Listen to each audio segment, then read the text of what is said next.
कल बहुत सारी जानकारी हमें सतगुरु महिमा के अंतर्गत मिली और हमारा यही काम है वर्तमान में सीखना, सीख कर भक्ति मार्ग पर दृढ़ होना। तो रावण के विषय में काफ़ी कुछ बातें परमात्मा ने बताई कि रावण भी किसी जन्म में परमात्मा जी का भगत था, लेकिन मर्यादाओं में रह नहीं पाया। आगे चलकर कुत्ते वाली मौत मरा और ढेर सारे कर्म बिगाड़ कर यहाँ से चला गया। उसके बाद परमात्मा ने और कुछ बातें बताई हैं जिनका हम आगे विश्लेषण करेंगे। तो सुनते हैं पूज्य गुरुदेव भगवान के मुख कमल से आगे क्या कुछ कह रहे हैं। तो उस मालिक ने उसको 10 शीश वापस दिए, लेकिन बकवाद करी तो अंत बुरा हुआ। उसके रावण को 10 शीश किसने दिए? उस मालिक ने, उस कबीर भगवान ने ही रावण को 10 शीश दिए, क्योंकि रावण ने परमात्मा के निमित्त होकर शीश काटे थे। वो शंकर जी को परमात्मा मानकर भक्ति कर रहा था, यानी जैसा किया वैसा परमात्मा ने दे दिया। लेकिन आगे गुरुदेव क्या कह रहे हैं? जैसा उसने किया भक्ति दान धर्म वो परमात्मा ने दे दिया, लेकिन जो बकवाद की फिर उसका भी उसको परिणाम मिला। तो इसी प्रकार भाई और बहनों, इस भक्ति मार्ग पर जो गुरुदेव भगवान ने हमें भक्ति दी है, धर्म कर्म बताए हैं, मर्यादा बताई है, यदि हम उनके वचन में रहकर, उनके आदेशों में रहकर, मर्यादाओं में रहकर भक्ति करेंगे तो परमात्मा सब कुछ देगा, सर्वस्व देगा जो हमें आवश्यक होगा।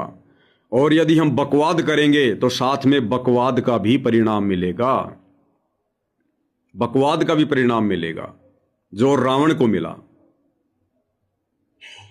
तो उस मालिक ने उसको 10 शीश वापस दिए, लेकिन बकवाद करी तो अंत बुरा हुआ। उसके कर्म मधु सिद्धि दिशे दीदी की, उनसे धन दे दिया, वो धन भी यही छोड़ गया। गिरफ्त सर्व सोने की लंका होती, रावण से दी एक पलक में राज बिराजी जम के पड़े दीजिए। मन तो सुख के सागर बसरे और न ऐसा यसरे, क्या मांगो कुछ थिर न राही, देखत नैन चला जग जाई। एक लख पूत सवालक नाती, उस रावण का आज दीवान बाती। एक पुत्र मांगते फिरते, एक बेटा देते, एक भगवान बेटा हो जाए। बेटियों की तो हम गिनती नहीं करते, बेटा चाहिए बेटा। वो किस लिए उगल छवि पैदा कर रखी थी कि बेटा ना हो, यहां तक गति नहीं होगी माँ बाप की, क्योंकि अंत समय में जेठा बेटा, बड़ा पुत्र माँ बाप का अंतिम संस्कार कराए, यानी उसने फूका है, फिर उसकी अस्थि डाल का हुआ है, फिर उसकी क्रियाक्रम करा हुआ है, तो उसकी गति हो। और जिसका बेटा नहीं, उसकी गति नहीं हो सकती। उसको तो संतान वाला मानते भी को नहीं, मना नहीं करते थे।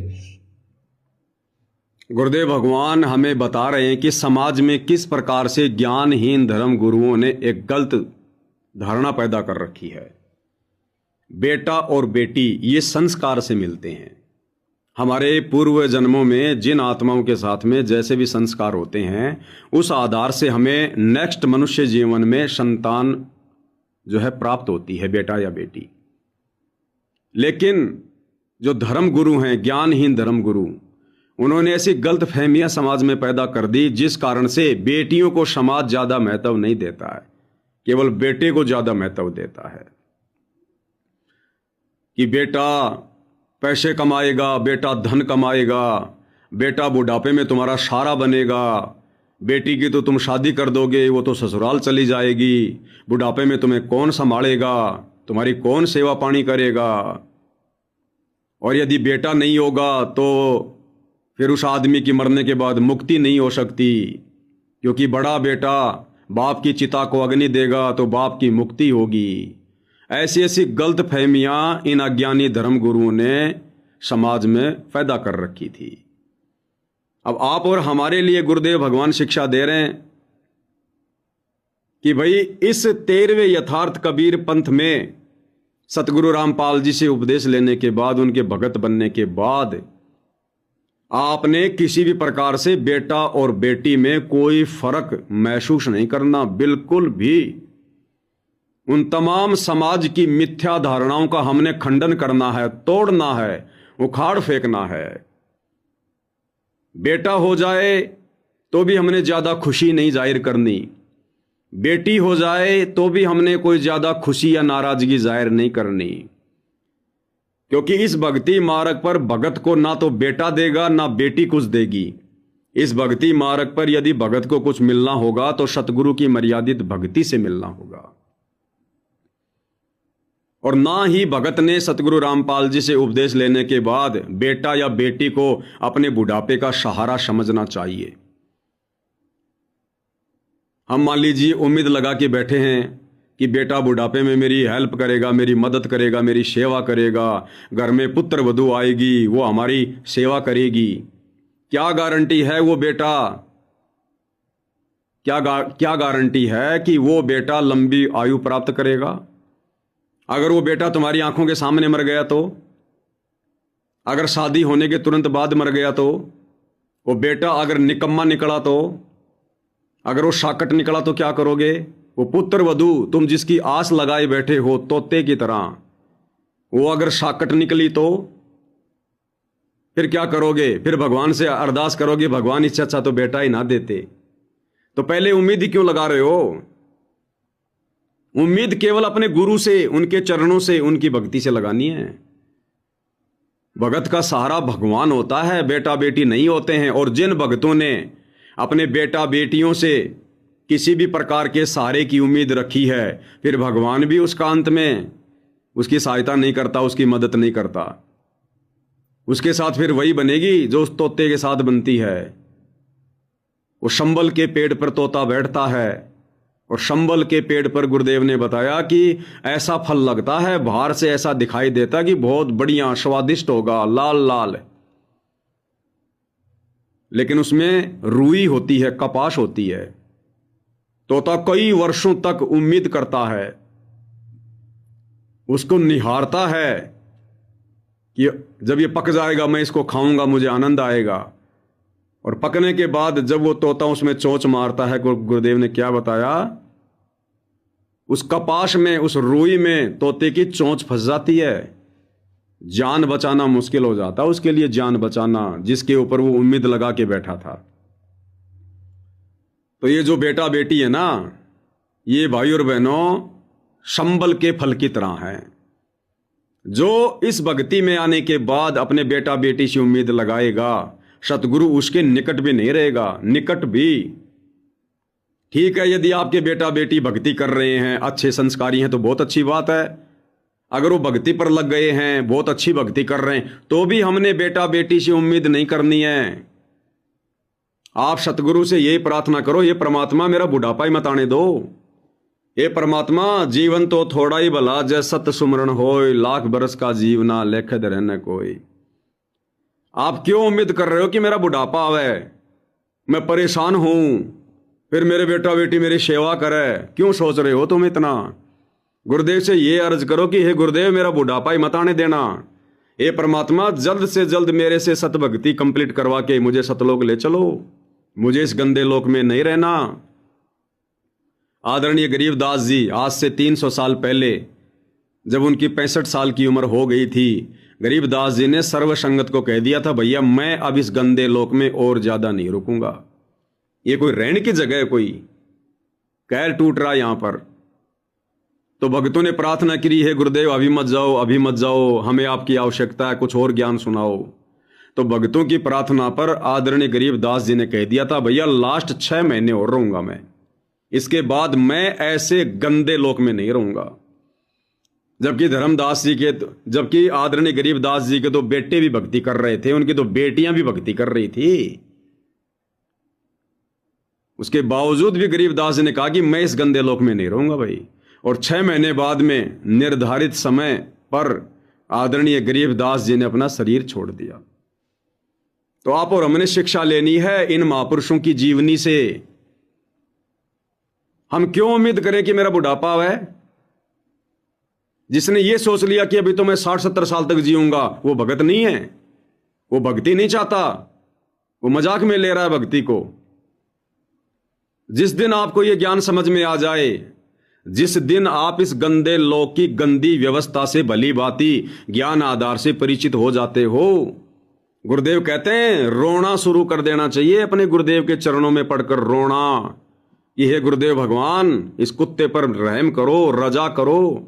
हे परमात्मा, आप अपने धरती पर रहते सहते मेरा शरीर छुड़वाओ परमात्मा, बाद का किसने देखा। रो रो के मालिक से प्रार्थना करनी चाहिए। बेटा बेटी का सारा किसने देखा है। हम अपनी आंखों के सामने रोजाना घटित हो रही घटनाओं को देख नहीं रहे क्या। जिन्होंने बड़े लाड से, बड़े प्यार से अपनी बेटी को पाला, अपने बेटे को पाला, बड़ी बड़ी उनको शिक्षा दिलाई, विदेशों में उनकी पढ़ाई करवाई, आज उन माता पिता की क्या दुर्गति हो रही है। वो बच्चे उनके दर्शन करने भी नहीं आते। पड़ोसियों को पता चलता जब उस घर से बदबू आती है, उनके माता पिता जब सड़ सड़ के मरते हैं, जिनके बच्चे विदेशों में पढ़ते हैं, जो बच्चों के भरोसे जीवन जी रहे थे, आज वो वृद्ध आश्रम में पड़े हुए हैं। वृद्ध आश्रम में बच्चे उनके दर्शन करने भी नहीं आते। तो भाई और बहनों, गुरुदेव हमें यही शिक्षा दे रहे हैं कि नकली धर्म गुरुओं ने बेटा और बेटी के बीच में अज्ञानता के चलते जो इतना बड़ा फासला पैदा कर दिया, आप और हम भगत भाई बहनों ने इस फासले को मिटाना है।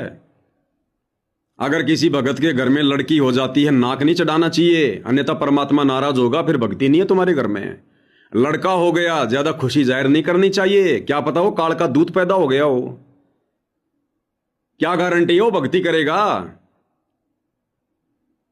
करेगा तो अपने लिए करेगा, उस आत्मा के अपने संस्कार हैं। ना जाने कितने जन्म में वो आत्मा जो तुम्हें छोटा सा बच्चा दिखाई दे रहा है, जिसके प्रति हमारा मोह उमड़ रहा है, ना जाने कितने जन्मों में वो रावण रह चुका है, वो कंस रह चुका है, दुर्योधन की भूमिका कर चुका है।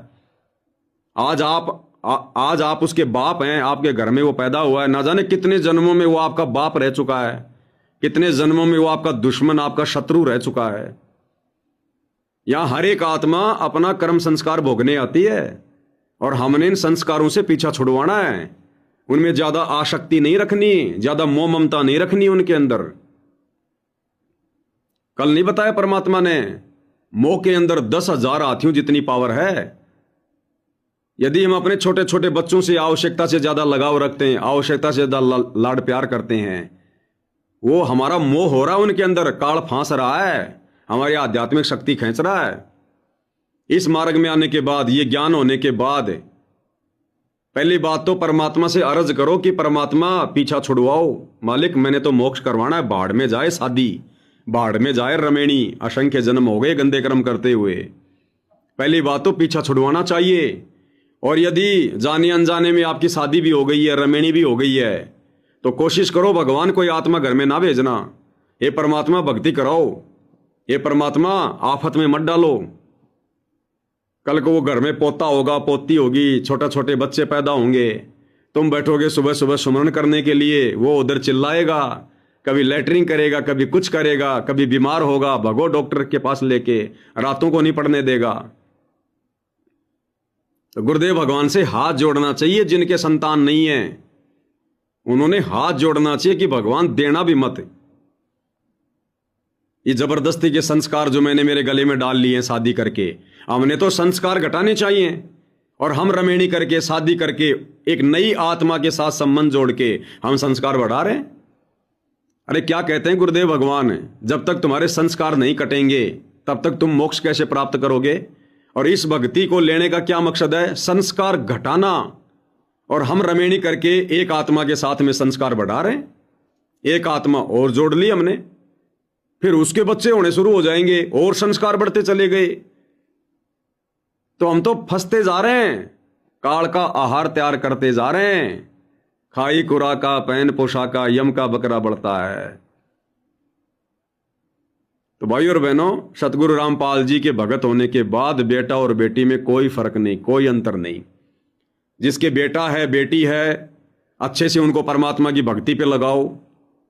सांसारिक पढ़ाई से ज्यादा परमात्मा वाली पढ़ाई में उसको कहो कि भाई इस पढ़ाई में ज्यादा ध्यान दो। अब हमने वो पढ़ाई नौकरी के लिए नहीं पढ़नी है। भगत कभी भी अपने बच्चे को नौकरी के मकसद से नहीं पढ़ाएगा। अगर वो भगत है तो, अगर ज्ञान है तो वो नौकरी कुछ नहीं देगी, परमात्मा की भक्ति से सब कुछ मिलेगा। ये दुनिया को नौकरियां भी, बड़े बड़े पद भी परमात्मा की भक्ति के प्रतिफल में मिलते हैं, जैसी भी उसके पास में भक्ति है पूर्व जन्म की। हम तो डायरेक्ट परमात्मा की शरण में हैं। संस्कार नहीं है तो बना सकते हैं, मौका हमारे पास आज। हमारे गुरुदेव भगवान ने खुद नौकरी को ठोकर मार के यही तो दिखाया कि नालायकों, काई की नौकरी, तुम भक्ति करोगे, फिर तुम तो दुनिया की गुलामी करोगे। तुम्हारे ऊपर कितने अधिकारी होंगे, कितने अफसर होंगे, तुम तो दुनिया की गुलामी करोगे, दुनिया की नौकरी करोगे, भगवान की क्या खाक करोगे। कहां तुम भक्ति को समय दोगे? 10-20 हजार रुपए के लालच में सारा दिन गधे बने रहोगे तुम। तो भगवान ने खुद नौकरी छोड़ के दिखाई ताकि आने वाले समय में मेरे से कोई नौकरी ना मांगे कि गुरुदेव नौकरी दे दो, नौकरी दे दो, छोरा नौकरी लग जाए। ये सबसे बड़ी नौकरी है, सतगुरु की सेवा। इसको मर्यादा में रह के करो। इससे बड़ी कोई सर्विस है क्या? कोई नौकरी है क्या? इससे हमें सब कुछ देगा सतगुरु, सारे काम सरेंगे हमारे। भाग्य में नहीं होगा तो भी परमात्मा दे देगा, और कहां से दे देगा, कैसे देगा, हम सोचते रह जाएंगे। फिर भी हम नौकरियों के पीछे लगे रहते हैं। तो सतगुरु रामपाल जी का भगत, उसने बेटा बेटी में किसी प्रकार का कोई अंतर नहीं समझना चाहिए, और ना ही बेटा बेटी के ऊपर उसने आश्रित होना चाहिए कि ये बेटा मुझे संभालेगा, बेटा मुझे बुढ़ापे में रोटी देगा। नहीं,